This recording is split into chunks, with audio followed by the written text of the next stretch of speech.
A comunicação em Libras tem alguns princípios fundamentais quando você quer montar frases para você se comunicar com pessoas surdas. Afinal de contas, os surdos, eles, no geral, não dominam o português. Logo, se na sua cabeça você fica tentando pegar a frase em português e passar sinal por sinal para Libras, tu não vai conseguir se comunicar com os surdos. Por quê? Para e pensa comigo.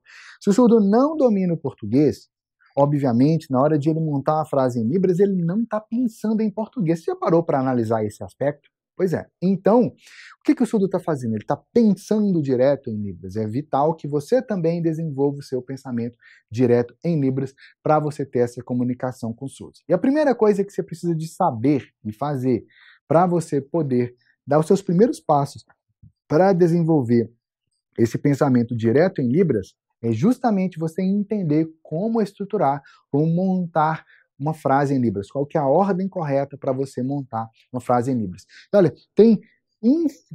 são quase infinitas possibilidades de ordens gramaticais da Libras. São muitas, muitas mesmo, mas tem algumas ordens gramaticais que são mais usadas, que são mais comuns. E se você entender elas, você já vai estar bem à frente já da comunicação em Libras, comparado às pessoas que ainda estão lá só decorando sinais, decorando frases da Libras, ou fica lá analisando tudo do português, da Libras, sinal por sinal, palavra por palavra. Como você já sabe, eu já falei isso aqui várias vezes, essas coisas fazem você travar na Libras. Então a pegada é você realmente entender as minúcias da Libras, dentro da cultura surda. Aí que está o verdadeiro poder e a grande beleza da Libras. E como fazer isso? Para e pensa comigo. Qual que seria uma lógica simples e prática e intuitiva na Libras? Tem duas lógicas principais, e a gente vai falar nesse vídeo aqui somente da primeira lógica. A primeira lógica é uma lógica que diz que você constrói primeiramente um cenário daquilo que você quer comunicar em Libras. Eu chamo isso aí de cenário holográfico. A técnica de cenário holográfico funciona assim, ó. Você tem um espaço de sinalização aqui na sua frente, né, e mais próximo aqui de você. Eu vou até ver aqui se eu consigo mudar aqui o ângulo. Deixa eu ver se eu consigo mudar. Não, vai assim mesmo. Depois, em outro momento, eu faço de outro tipo de ângulo. Presta atenção. Ó. Esse espaço que a gente tem aqui na frente, na lateral do corpo, essa outra lateral, um pedaço aqui em cima, mas aqui mais próximo aqui da cintura, esse aqui é o nosso espaço de sinalização. Então, tem um espaço mais para frente e para a lateral aqui. Nesse espaço de sinalização, imagina a posição em que as coisas estão. Então, por exemplo, eu posso imaginar um copo aqui. Então, perceba que o copo está mais próximo de você do que de mim. Então, ele está aqui. Meu copo está aqui. Eu posso imaginar uma jarra aqui. Então, se eu quero encher esse copo com a minha jarra, eu vou pegar o copo e trazer para cá, percebe? Ou eu vou com a minha jarra para lá para poder encher o copo. Percebeu a distância? Percebeu a montagem aqui do meu cenário? Beleza. Então, imagine eles aqui. E aí, se, por exemplo, eu vou pegar um prato e eu vou colocar aqui, não dá para eu fazer isso, porque aqui está a minha jarra. Lembra que eu falei que ela estava aqui? Então, se eu colocar aqui, vai ficar aqui em cima. Não funciona. Eu vou colocar aqui. Então, aqui está o meu prato, o meu copo e a minha jarra. Percebeu?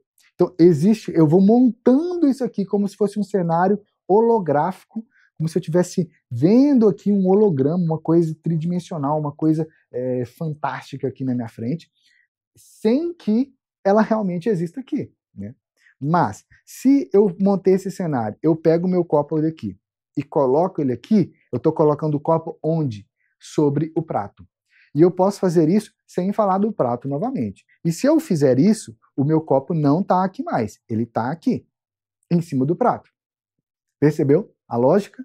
E se eu fizer assim, agora, e colocar aqui, eu estou movendo o quê? O prato junto com o copo. Eu movi para cá. Agora, eu não tenho copo aqui mais. Eu vou pegar o copo aqui, percebe? E eu vou trazer ele para cá. Vou encher aqui com minha jarra, tenho ele aqui. Percebeu a lógica? Isso aqui é um cenário visual. Agora vamos ver um outro tipo de exemplo. Pega esse cenário que a gente tinha colocado aqui, deixa ele de lado lá. Vamos ver aqui um outro tipo de construção para você perceber como que se aplica a outras coisas também. Aqui eu estou indicando aqui o meu referente. estou indicando aqui uma pessoa caminhando. Então aqui tem o meu referente, no caso aqui é uma casa, e aqui a pessoa caminhando. A pessoa está caminhando, ela viu a casa? A gente não sabe se ela viu a casa.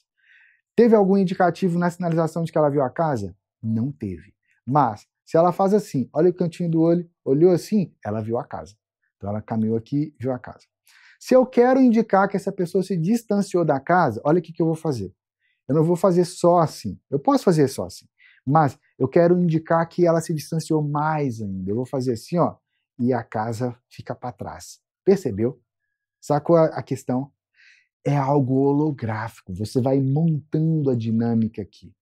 E isso funciona para absolutamente tudo que você quer comunicar em Libras. Desde coisas que são realmente visuais, como um ambiente, pessoas, objetos e outras coisas, até coisas mais abstratas, quando você vai falar que alguém ama, fulano ama ciclano, quando você vai falar de filosofia, de religião, quando você vai falar de aspectos da política ou de qualquer outra coisa. Você vai sempre utilizar o cenário holográfico. Agora, tem determinadas vezes que você vai montar algumas coisas que o cenário holográfico precisa de algumas outras estratégias. Precisa de classificadores, precisa de visual vernacular, você precisa de entender a deixis e quando é que você vai utilizar ela ou não, quando você vai utilizar a apontação ou não, quando você vai utilizar anáfora e catáfora, quando você vai utilizar um tipo de frase ou outro tipo, quando você vai usar a direção do olhar para cá ou para lá, quando você vai usar a inclinação da cabeça para frente, para trás, quando você vai indicar a inclinação do tronco para um lado e para o outro lado, porque cada um desses elementos, assim como outros elementos, vão fazer total diferença na comunicação em Libras. E é por isso que tanta gente trava na hora de montar a frase em Libras. Por quê? Porque você está lá pensando em português. Mas você percebeu? Esses elementos aqui, eles são elementos visuais, eles fazem parte da Libras em si.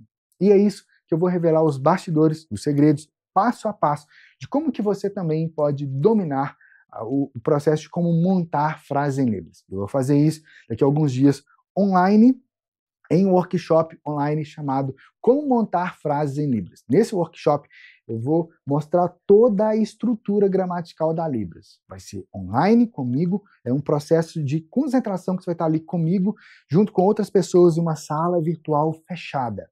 Essa é uma sala virtual com vagas limitadas. Lá, eu vou mostrar cada um desses elementos aqui em detalhes, com vídeos, com exemplos, com passo a passo, mostrando exatamente aquilo que funciona hoje para você poder montar a frase em Libras e ter essa comunicação clara com os outros. Como que você também pode se juntar a esse grupo seleto?